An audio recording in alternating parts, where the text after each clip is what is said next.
Paano nga ba mag-delete ng Google account permanently? So okay guys, pag nakatulong itong video na to, i-click nyo lang ang subscribe button at ang bell para updated kayo sa mga video tutorial like this. Okay, simulan na natin. So okay guys, ang gawin nyo lang is punta lang kayo sa inyong Google application. So punta lang kayo sa www.google.com at kapag nakalagin na yung inyong account, so ito na siya, tap nyo na yung profile picture dito sa kanang taas na bahagi.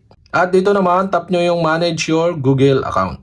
At dito sa may pamimilian sa taas, so punta kayo dito sa may data and privacy. Yan. Tap nyo yung data and privacy sa menu doon sa taas. At sa may data and privacy, sa may pinakambaba, scroll down nyo lang. Yan. Mapupunta kayo dito. Yan. Dito. Makikita nyo dito yung delete your Google account. So tap nyo lang yan. At kailangan natin enter yung password ng ating Google account. At once na may lagay na natin yung password, tap nyo na yung next button sa baba. At ito na guys, yan. Delete your Google account. So pwede nyo i-download dito yung data ng inyong Google account or scroll down nyo dito sa baba. Tapos may question dito na if you have pending financial transaction, you will still be responsible for those charges. So, tap nyo lang dito yung square dito. Yes, I want to permanently delete this Google account and all its data. Tapos, ito yung yes, I acknowledge that I'm still, etc. Yan. Tapos, makita nyo dito sa pinakababa yung delete account button. So, tap nyo na yan.